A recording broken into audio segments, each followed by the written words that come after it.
Mon frère Rachid Haddash, rahimahullah,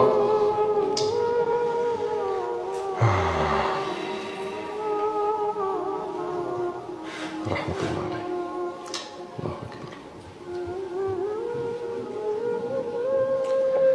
Subhanallah, je l'ai connu il y a plus d'une dizaine d'années. La barbe, elle était encore toute noire. Et on a pu voyager beaucoup ensemble. En fait, on se croisait. Lui, il voyageait beaucoup en France pour faire da'wah, le samedi et le dimanche. Il allait samedi dans des villes, dimanche dans une autre ville. Et on se croisait à Avignon, à telle ville. On dormait ensemble dans le même hôtel. On discutait beaucoup. C'est quelqu'un qui a laissé une grande place après son départ, rahimahullah. Et c'est quelqu'un qui a profondément touché la da'wah francophone par son accessibilité, sa simplicité, sa modestie, son comportement qui était exemplaire, son sourire, sa patience, son endurance dans la da'wah, sa constance. C'est un grand frère.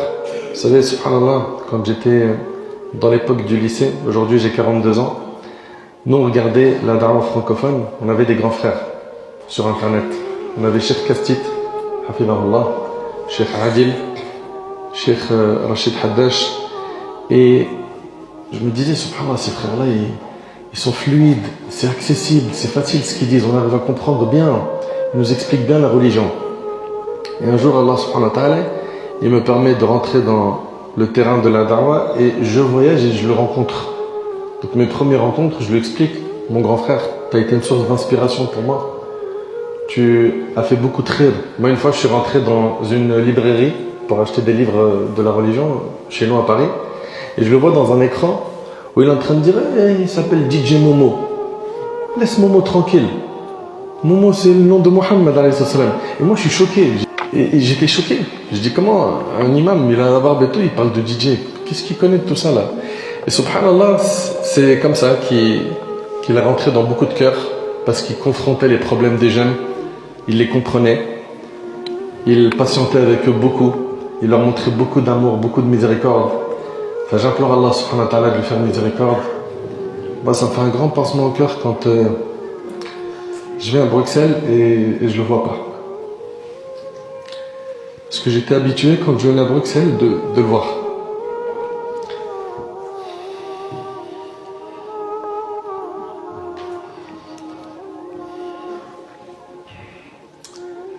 Quand rahimahullah, il est décédé, j'étais là pour la janaza.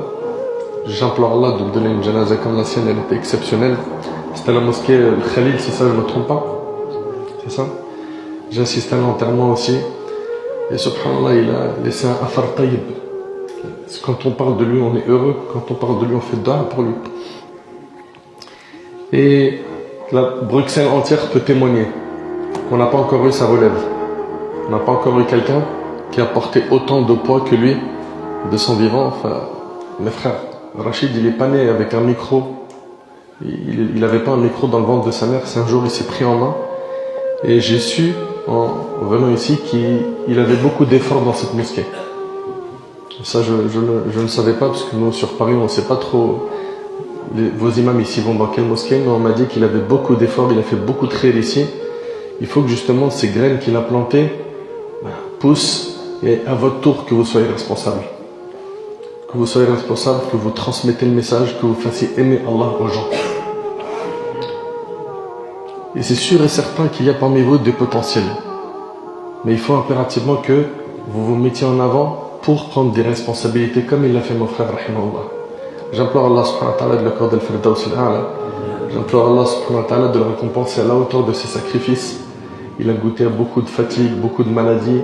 Ces derniers jours étaient très très difficiles. Je l'avais visité à l'hôpital quand il était sous chimio.